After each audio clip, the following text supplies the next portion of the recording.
lagi bersama saya Anggita Sherry di podcast Sorga TV. Kali ini kita akan membahas terkait desa wisata nih. Jadi banyak banget sekarang di-mention tentang desa-desa wisata gitu. Kita akan ngobrol bersama dengan ketua desa wisatanya langsung, yaitu Kang Ferdi Setia Primahadian. Halo Kang. Halo Teh Gita. Bisa dipanggil apa nih Kang? Bebas lah, mau akang, mau om, mau bapak. Tapi kayaknya akang aja ya lebih ini, biar tidak terlalu jauh. Terlihat muda gitu Iya, ya. Oke, sebelum kita mulai, jangan lupa untuk like, subscribe, dan juga share video ini ke seluruh media sosial yang sobat punya. Stay tuned and happy watching. Oke, Kang, kali ini aku mau nanya-nanya nih tentang desa wisata. Oke. Sebenarnya desa wisata itu apa sih Kang? Mungkin banyak yang pernah dengar tapi nggak tahu gitu. Oke. Terima kasih Teh Gita. Jadi kalau berbicara desa wisata, tentu hampir mirip dengan kata wisata desa. Tetapi dalam konsep dan juga apa yang kami lakukan di desa wisata Cibiruwetan khususnya, tentu memiliki sejarah ya. Keberangkatan adanya desa wisata berangkat dari penetapan 50 desa wisata di Kabupaten Bandung melalui SK Bupati Bandung. Jadi bentuk dan konteks program kami lebih kepada menciptakan ekonomi kreatif di desa. Oke, jadi sebenarnya lebih kompleks lagi berhubungan terkait ekonomi kreatif. Betul. Gitu ya. Melakukan ekonomi tapi dengan hal-hal, dengan cara-cara yang kreatif. Gitu. Oke, nah tapi aku mau tahu dulu nih, kenapa sih sebenarnya ada desa wisata ini gitu, tiba-tiba, kan gak mungkin ya kan tiba-tiba ada gitu. Bagaimana sih sejarahnya bisa terlahir gitu yang namanya desa wisata? Ya, tentu program pemerintah pusat ya, melalui Kementerian Pariwisata, bagaimana desa wisata ini sebagai pemerintahan yang paling bawah dan langsung dekat dengan masyarakat, memiliki sebuah kehidupan atau kreativitas dan juga peningkatan dalam ekonomi kesejahteraan masyarakatnya. Nah, di Kementerian Pariwisata berbagai macam program, ya, salah satunya adanya dulu Kompepar, kemudian sekarang ada Pokdarwis, kelompok sadar wisata, dan juga tentunya hadirnya desa wisata itu sendiri. Dan kami sesungguhnya berdirinya desa wisata di Cibiruwetan ini masih terhitung jari kita, masih sumur jagung lah gitu ya, belum setahun. Jadi melalui proses mekanisme yang diverifikasi dari Kabupaten Bandung melalui Dinas Pariwisata dan Kebudayaan Kabupaten Bandung, kita dilatih 50 desa ini dilatih oleh Disbudpar tentang pemahaman dan bagaimana tahapan menjalankan roda desa wisata di desanya masing-masing. Alhamdulillah Teh Gita, seiring berjalan di Cibiruwetan yang mungkin saya didaulat oleh kawan-kawan di musyawarah kami di sebuah pertemuan bersama pada tanggal 28 Maret 2023 ini sebagai ketua desa wisata.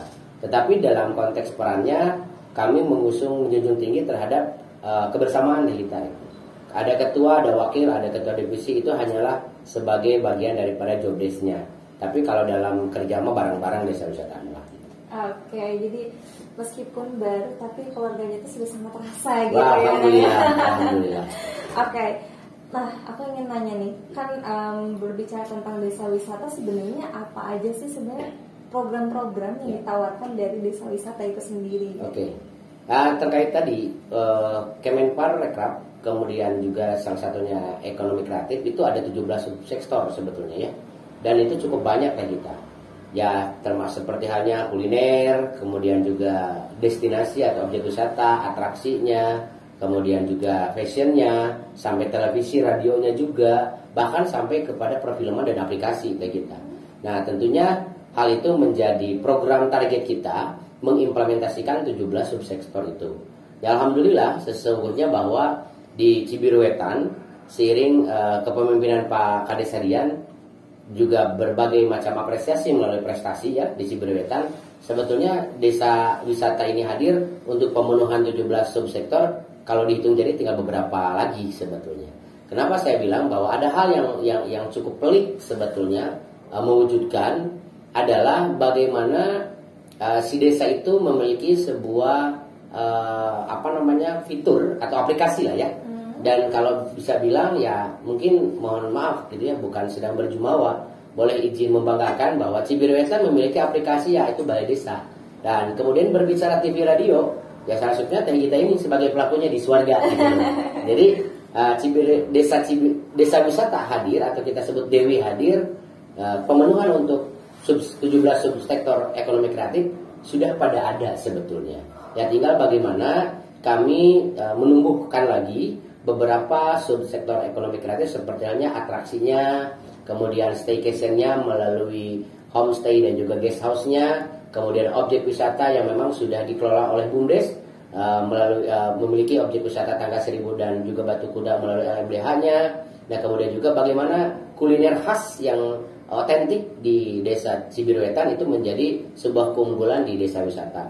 Dan juga tentu kalau berbicara masalah seni, pertunjukan, alhamdulillah sebagaimana teh kita tahu ya, di Cibiruetan juga memiliki berbagai macam ciri khas keseni, mulai dari seni reaknya, seni jaipongnya, pencak silatnya juga itu ada. Sehingga kompleks dari 17 subsektor untuk program Dewi itu kita bagaimana komitmen menjalankan, kemudian memodifikasi, dan jangan lupa adalah menjualnya. Itu dari kita.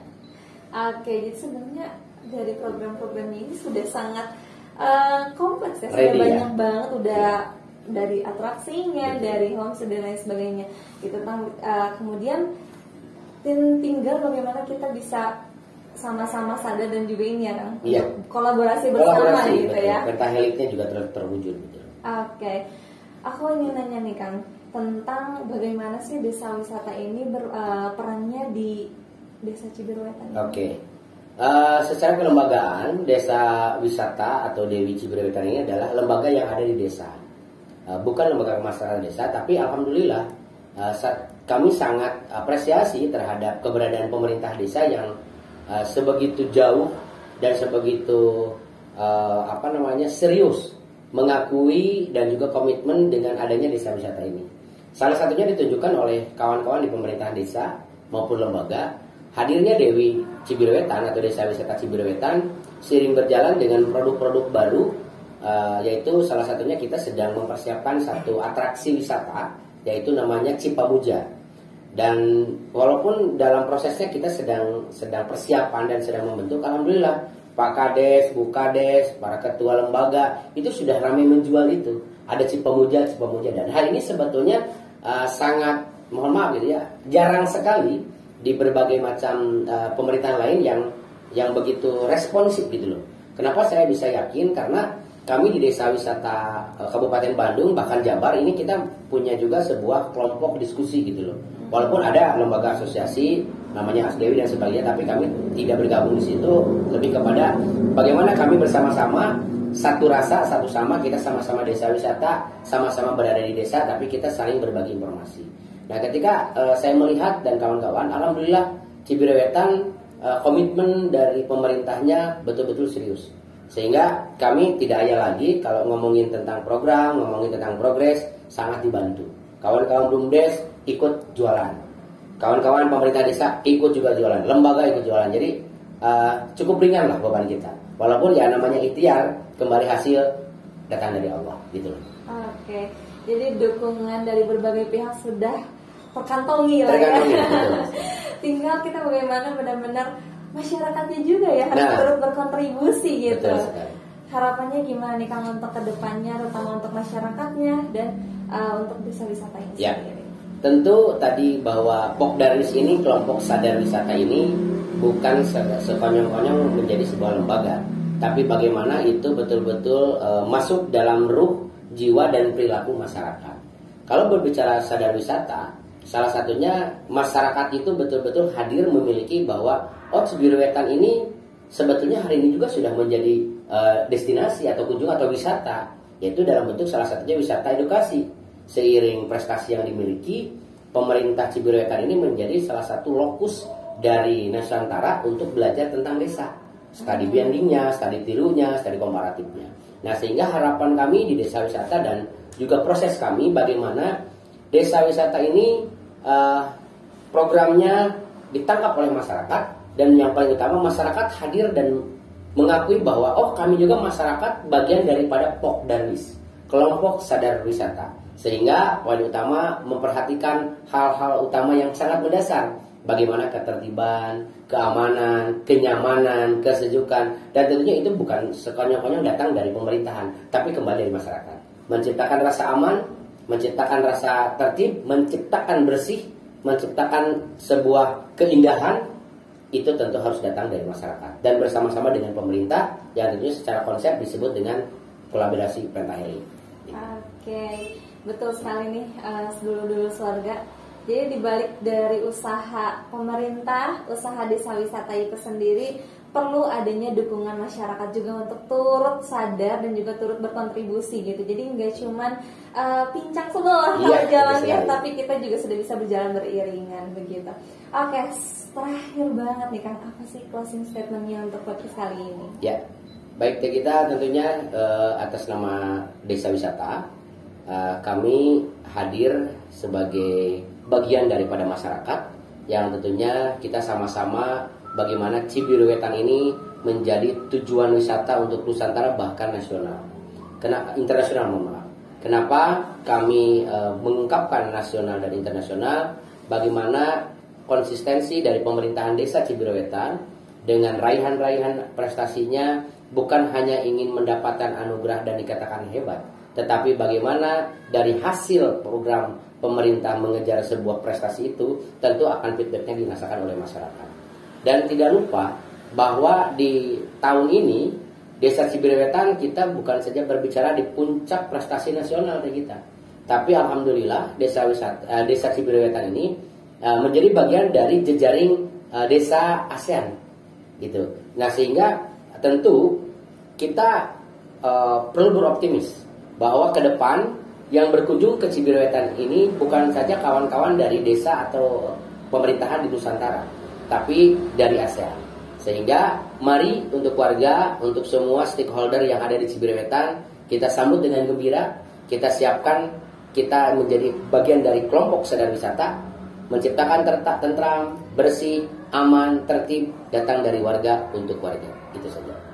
Oke, terima kasih sekali Kang Kampe. Ya. Kampe sudah hadir pada podcast kali ini. Ternyata keren banget. Desa Cibiruetan sekarang sudah masuk ke ini ya, jejaring di desa-desa ASEAN gitu. Berarti udah internasional ya gitu. Udah benar-benar tinggal kita benar-benar berkolaborasi bersama gitu. Dan satu lagi yang kita lupa, bahwa Desa Cibiruetan, desa wisatanya termasuk juga pemerintah desa, kita juga memiliki beberapa layanan informasi teh. Yaitu selain di aplikasi, kita juga punya websitenya. Ada website www.desacibiruetan.com, kemudian juga Instagramnya juga ada Desa Wisata Cibiruetan. Tentunya informasi-informasi itu menjadi sebuah bagian daripada update kegiatan apa saja yang ada di Desa Wisata Cibiruetan. Oke, nah dulur-dulur boleh langsung aja nanti klik di link deskripsi untuk seluruh Instagram dan juga website dari Desa Wisata gitu. Terima kasih banyak Kang Pri sudah hadir pada podcast kali ini. Sampai jumpa di podcast sampai selanjutnya. Bye bye.